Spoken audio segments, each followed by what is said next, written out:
하나님께서 우리에게 주시는 말씀은 요한복음 4장 19절로 26절까지의 말씀입니다. 여자가 이르되 주여 내가 보니 선지자로소이다. 우리 조상들은 이 산에서 예배하였는데 당신들의 말은 예배할 곳이 예루살렘에 있다 하더이다. 예수께서 이르시되 여자여 내 말을 믿으라. 이 산에서도 말고 예루살렘에서도 말고 너희가 아버지께 예배할 때가 이르리라. 너희는 알지 못하는 것을 예배하고 우리는 아는 것을 예배하노니 이는 구원이 유대인에게서 남이라. 아버지께 참되게 예배하는 자들은 영과 진리로 예배할 때가 오나니 곧 이때라. 아버지께서는 자기에게 이렇게 예배하는 자들을 찾으시느니라. 하나님은 영이시니 예배하는 자가 영과 진리로 예배할지니라. 여자가 이르되 메시아 곧 그리스도라 하는 이가 오실 줄을 내가 아노니 그가 오시면 모든 것을 우리에게 알려주시리이다. 예수께서 이르시되 내게 말하는 내가 그라 하시니라. 아멘. 이 시간에는 서울여대 이사장님이시고 세문안교회 은퇴 목사님이신 이수영 목사님께서 영과 진리로 예배하라는 제목으로 말씀 전해주시겠습니다. 목사님 나오실 때 우리 마음을 열고 잘 듣겠습니다 하는 마음으로 박수로 맞이하겠습니다.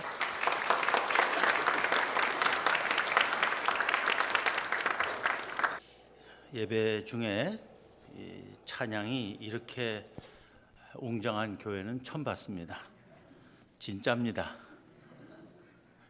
대단히 감사합니다. 어느 날 예수님께서는 유대를 떠나 다시 갈릴리로 가시면서 사마리아를 거쳐 가시게 되셨습니다. 사마리아는 북왕국 이스라엘의 왕 오므리가 세겜에서 북서쪽으로 11km 떨어진 언덕에 세운 북왕국 이스라엘의 새 수도와 그 주변 지역을 일컫는 이름입니다.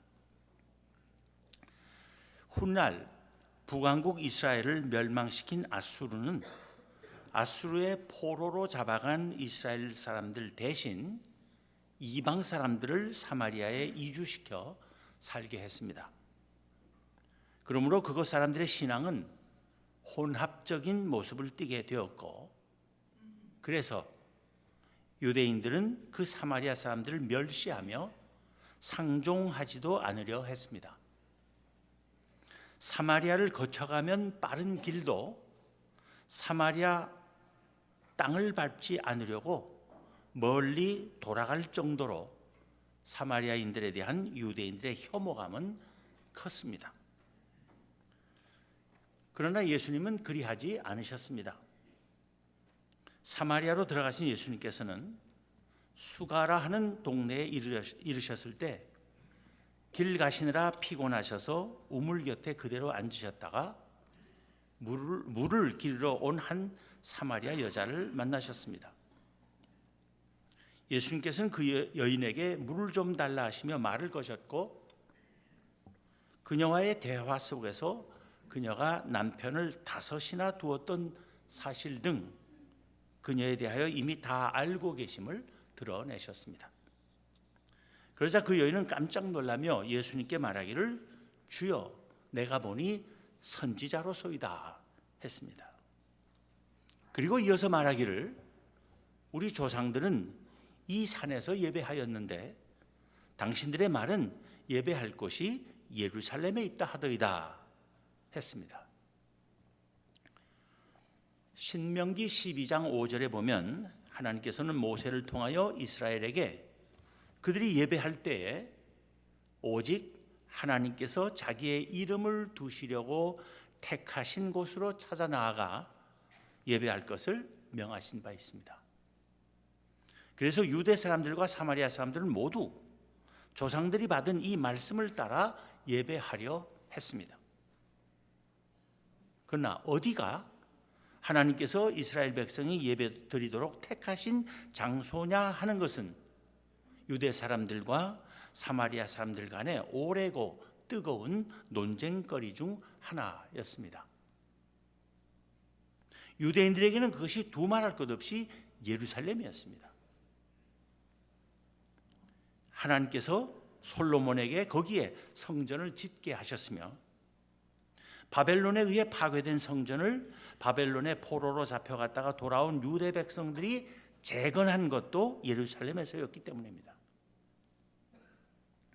또한 예언자 이사야도 많은 백성이 가며 이르기를 오라 우리가 여호와의 산에 오르며 야곱의 하나님의 전에 이르자 그가 그의 길을 우리에게 가르치실 것이라 우리가 그 길로 행하리라 하리니 이는 율법이 시온에서부터 나올 것이요 여호와의 말씀이 예루살렘에서부터 나올 것입니다 말한 바 있기 때문입니다. 그러나 사마리아인들은 그 어느 것도 인정하지 않았습니다. 왜냐하면 그들은 하나님께서 이스라엘 백성을 위하여 택하신 예배 장소의 기원을 더 멀리 거슬러 올라가 찾았기 때문입니다. 아브라함이 하나님으로부터 너는 너의 고향과 친척과 아버지의 집을 떠나 내가 내게 보여줄 땅으로 가라 하시는 말씀을 듣고 하란을 떠나가 도착하여 거주하게 된 곳이 세겜이었고 거기서 제단을 쌓고 하나님의 이름을 불렀는데 세겜에서 북서쪽으로 불과 4km의 그리심 산이 있고 거기서 다시 북서쪽으로 가까이에 훗날 사마리아가 건설되었던 것입니다.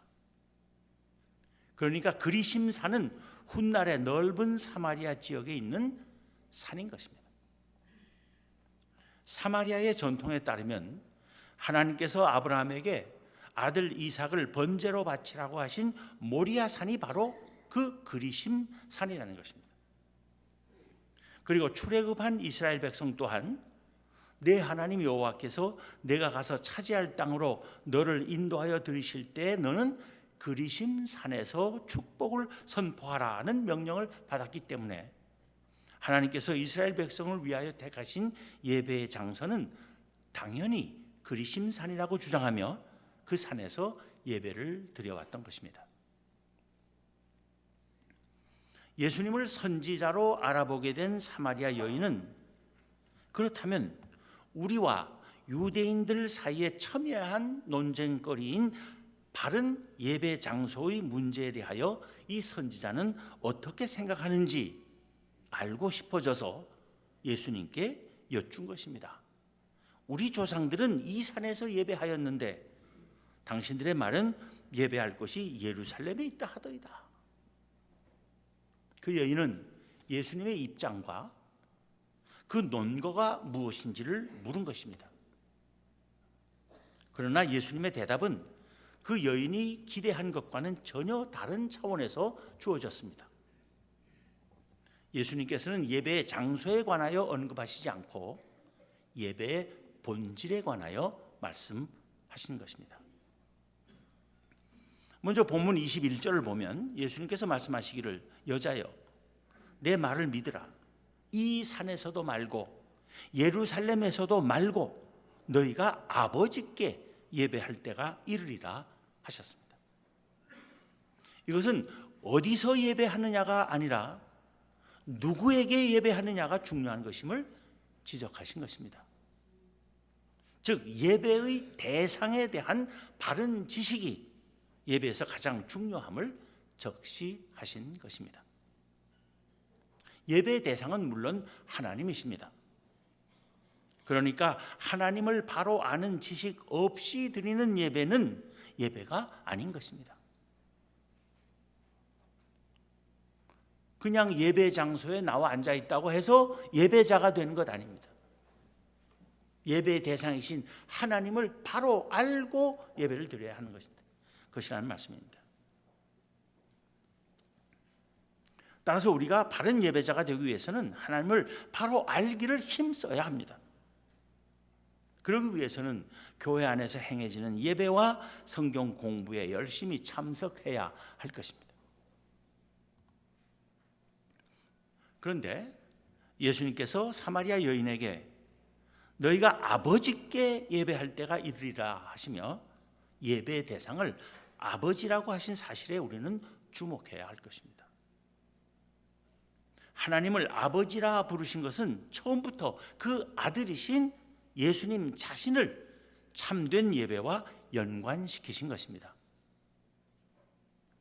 하나님께서 그 아들을 세상에 보내시고 그 아들을 믿는 자들을 구원하실 것임을 아는 믿음을 가진 이들이 드리는 예배가 하나님께서 받기를 원하시는 예배임을 알리신 것입니다. 사마리아 여인에게 그것을 깨우치는 말씀이 본문 22절 이하의 말씀입니다. 먼저 22절 말씀입니다. 너희는 알지 못하는 것을 예배하고 우리는 아는 것을 예배하노니 이는 구원이 유대인에게서 남이라. 너희 즉 사마리아인들은 알지 못하는 것을 예배한다 하신 말씀의 뜻이 무엇이겠습니까? 그것은 그들이 하나님의 아들이신 이를 아는 지식과 그 아들을 통해서 계시되는 구원의 진리 위에서 예배드리지 못하고 있다는 뜻입니다. 그렇다면 우리 즉 유대인들은 아는 것을 예배하노니 이는 구원이 유대인에게서 남이라 하신 말씀의 뜻은 또 무엇이겠습니까? 그것은 하나님의 아들이신 예수 그리스도와 그를 통해 계시되는 구원의 진리를 유대인들은 다 알고 있다는 뜻은 물론 아닙니다. 그들이 그것을 알았다면 예수님을 십자가에 못 박아 죽이지 않았을 것입니다.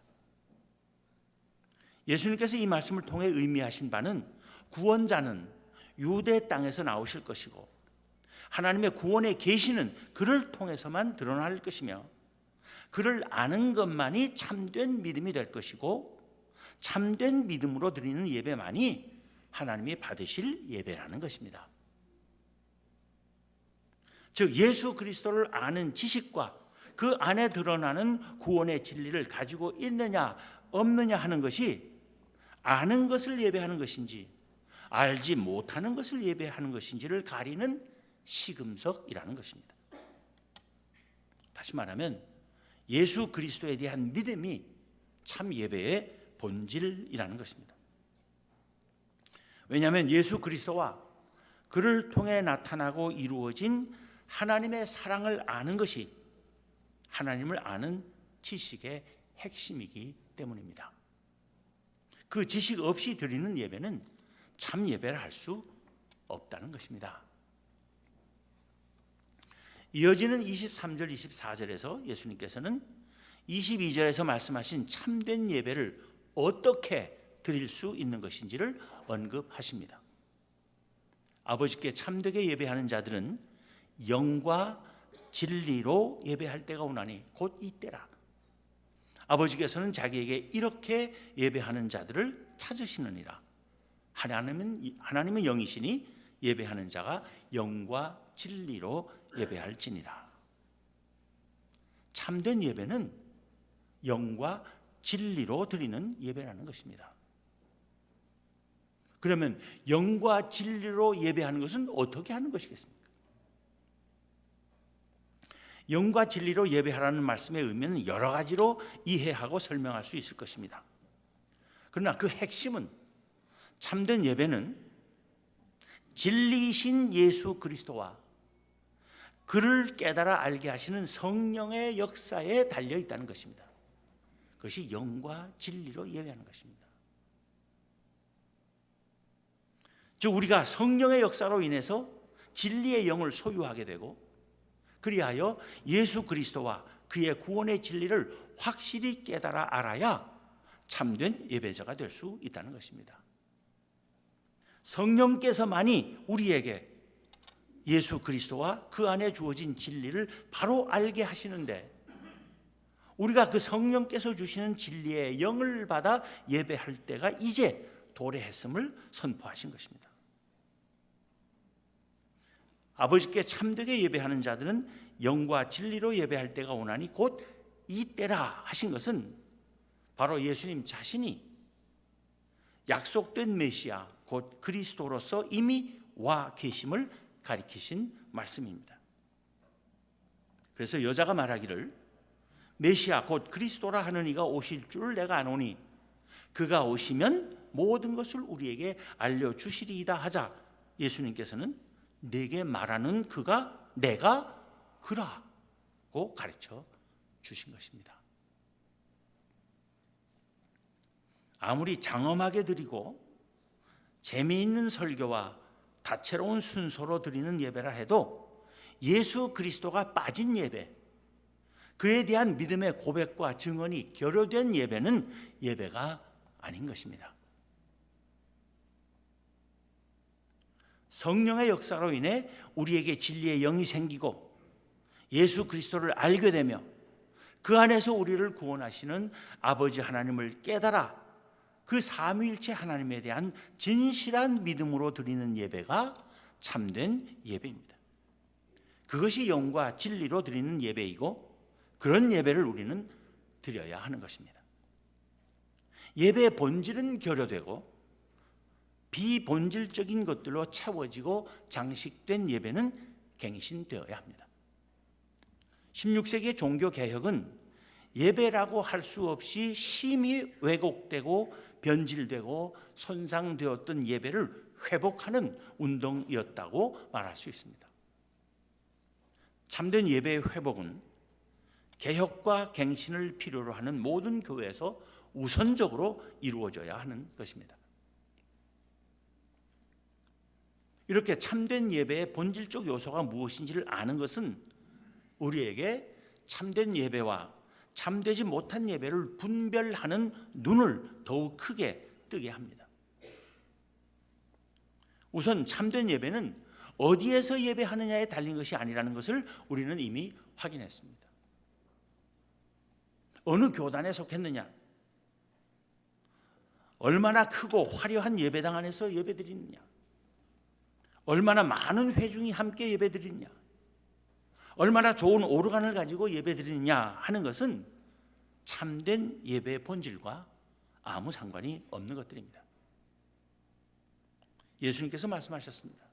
이 산에서도 말고 예루살렘에서도 말고 너희가 아버지께 예배해야 할 때가 이르리라.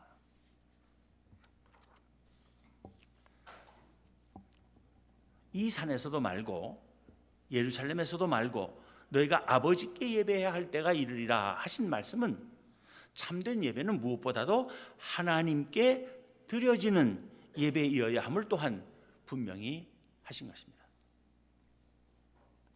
예배는 하나님께 드리는 것입니다. 하나님만이 경배의 대상이 되며 모든 것이 하나님께 드려지고 하나님께만 영광이 돌려지는 예배라야 참 예배입니다. 하나님을 만나러 주의 전으로 나오는 이들만이 참 예배자입니다. 그저 사람 만나러 주의 전으로 나오고 회의하러 오고 음악회나 무슨 행사에 참석하러 교회에 올 뿐 하나님에는 관심이 없는 이들은 예배자라 할 수 없습니다. 우리가 예배하는 하나님은 그저 어떤 신이 아닙니다. 예수 그리스도 안에서 우리의 아버지 되시며 자신의 친아들을 우리 대신 십자가에 달려 죽게 하심으로써 우리의 모든 죄를 사하시고 우리를 구원하시며 우리에게 영원히 복된 삶을 허락하신 은혜의 하나님이십니다. 그 말로 다 할 수 없는 은혜에 감격하고 감사하며 힘껏 하나님을 찬양하고 몸과 마음을 다 바쳐 하나님께 헌신하려는 뜻을 가지고 드리는 예배가 영과 진리로 드리는 참 예배입니다. 또 하나님을 만유의 창조주로 믿고 지으신 모든 세계와 인생과 역사를 주권과 지혜와 능력과 사랑과 선하심과 의로 주관하시는 섭리주를 믿으며 온전히 하나님만을 의지하고 만사를 그의 뜻에 맡기며 전적으로 그에게 순종하고 모든 일을 오직 그에게 아뢰며 간구하는 믿음으로 드리는 예배가 참된 예배입니다.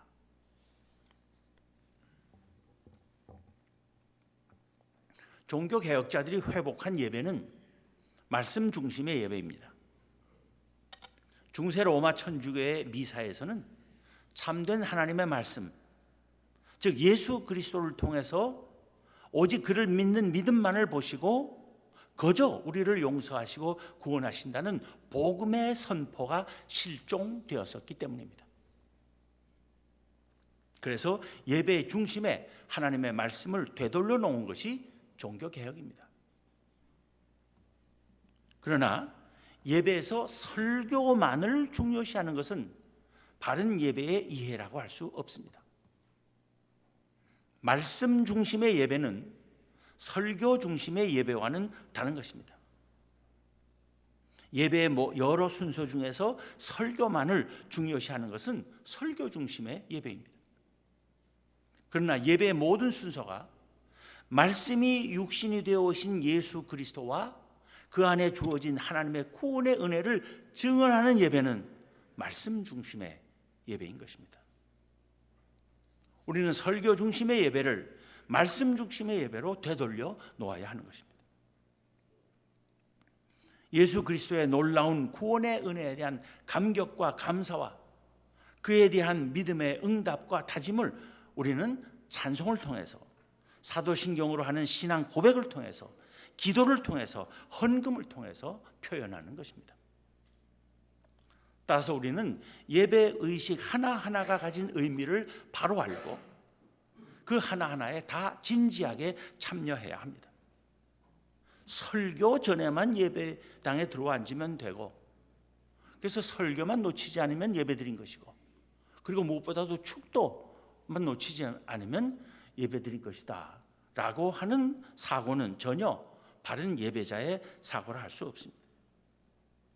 그것은 예배가 본질적으로 하나님께 드리는 것임을 모르는 소치인 것입니다. 받으려고만 하는 것은 예배가 아닙니다. 예배는 물론 우리가 하나님으로부터 풍성한 은혜의 선물을 받는 기회입니다. 그러나 또한 예배는 우리가 힘껏 드리는 것입니다. 시간을 드리고, 정성을 드리고, 찬송을 드리고, 기도를 드리고, 감사를 드리고, 예물을 드리고, 하나님의 말씀에 우리의 마음과 귀를 드리는 것이 예배입니다. 그리고 예배는 회중이 모여 함께 드리는 것이어야 합니다.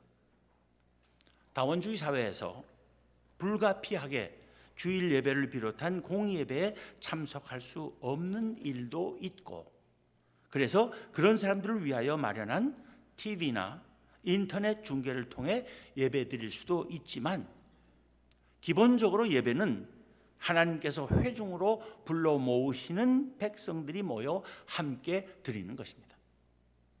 함께 모이고 함께 흩어지는 것이 회중의 예배입니다. 따라서 예배를 시작하는 순간도 중요하고 예배를 마치는 순간도 중요합니다. 시작과 마침을 함께 할 때 회중의 예배가 되고 예배하는 회중이 되는 것입니다. 그래야 교회가 진정한 예배 공동체가 되는 것입니다. 예배에서 모이는 것만이 중요한 것이 아닙니다. 흩어지는 것도 중요합니다. 예배를 마치고 흩어지는 것은 그저 헤어지는 것이 아니라 보내심을 받는 것입니다. 교회라는 말의 본뜻은 불러냄을 받았다는 뜻이에요. 세상으로부터 하나님의 백성들로 불러내심을 받은 우리가 다시 세상 속으로 파송되는 것입니다. 오늘 예배를 마치고 돌아가시는 우리 모두는 다 다시 세상 속으로 들어가서 하나님의 백성으로서 삶을 보이고 예수 그리스도의 구원의 질을 증언하러 들어가는 것입니다. 우리가 세상으로 파송된다는 것은 세상 속에 흩어져서 숨겨지고 잊어지기 위한 것이 아니라는 뜻입니다. 예배에서 듣고 배우고 하나님께 다짐한 대로 실천하기 위한 것입니다. 예배 속에서 받은 말씀대로 살며 그 말씀을 세상에 전하기 위한 것입니다. 예수 그리스도의 말씀대로 이 세상의 소금과 빛으로서의 선한 삶을 살기 위한 것입니다. 예수님께서 말씀하셨습니다. 사람이 등불을 켜서 말 아래 두지 아니하고 등경 위에 두나니 이러므로 집안 모든 사람에게 비치느니라. 이같이 너희 빛이 사람 앞에 비치게 하여 그들로 너희 착한 행실을 보고 하늘에 계신 너희 아버지께 영광을 돌리게 하라. 오직 믿음으로 구원 얻는다는 것은 종교개혁 사상의 핵심이라고 할 수 있습니다. 그리고 오직 믿음으로 구원 얻는다고 말하는 것은 믿음으로만은 안 되고 선행을 해야 구원 얻을 수 있다는 로마 천주교의 주장을 성경 말씀에 따라 거부하는 것이지만, 그렇다고 구원받은 사람에게는 믿음만 있으면 되고 선행은 필요 없다는 사고는 결코 아니었음을 잊어서는 안 됩니다. 우리가 오직 믿음으로 의롭다 하심을 얻었지만 그것은 선한 삶의 의지와 노력을 면제받은 것이 아닙니다. 종교개혁자들이 부인한 것은 우리가 구원받기 위한 수단과 방법으로서의 선행이지 선행의 당위성과 그 가치 자체가 아닙니다. 구원받기 위한 목적과 수단으로서 하는 이기적 선행이 아니라 하나님의 은혜로 거저 얻은 구원의 결과로서의 이타적 선행, 즉 이웃을 위한 순수한 사랑의 실천으로 우리는 부르심을 받은 것입니다. 로마서 3장 28절에서 사람이 의롭다 하심을 얻는 것은 율법의 행위에 있지 않고 믿음으로 되는 줄 우리가 인정하노라 한 사도 바울 자신이 에베소서 2장 10절에서 말하기를 우리는 그리스도 예수 안에서 선한 일을 위하여 지으심을 받은 자들이라 하고, 갈라디아서 6장 10절에서는 그러므로 우리는 기회 있는 대로 모든 이에게 착한 일을 해야 한다고 말합니다. 따라서 예배와 삶은 괴리되어서는 안 됩니다. 우리의 예배는 삶으로 연장되어야 합니다. 예배에서 표명된 믿음은 일상생활 속에서 열매를 맺어야 합니다. 그리스도인은 하나님의 백성으로서 살도록 부르심을 받은 것입니다. 그리스도인은 언제 어디서나 하나님 앞에서 하듯 행동하며 살아야 합니다. 예배만 하나님 앞에 드리는 것이 아닙니다. 우리의 삶도 하나님 앞에서 드리는 것입니다. 그리고 예배는 다시 우리의 신앙적 삶이 농축되어 가장 아름답게 꽃피는 완성도 높은 순간이어야 합니다. 그것이 영과 진리로 드리는 예배입니다. 하나님께서는 우리에게서 그런 예배를 받으시기를 원하십니다. 예배와 삶이 하나님께서 원하시는 모습대로 되고자 끊임없이 힘쓰기를 다짐하는 우리 모두가 되기를 기원합니다. 기도하겠습니다. 하나님 감사합니다. 오늘 주님의 말씀을 통해서 참된 예배자로서 하나님 앞에 어떻게 서는지를, 또 예배하는 백성으로서 어떻게 살아야 할지를 다시 한번 돌아보며 깨닫게 하여 주심을 감사합니다. 오늘의 깨달음이 그저 귓전을 잠시 울리며 사라지지 않게 하시고 우리 마음속에 깊이 새겨지게 하시며 우리의 삶에서 열매 맺게 하여 주옵소서. 우리 주님 예수 그리스도 이름으로 기도하옵나이다. 아멘.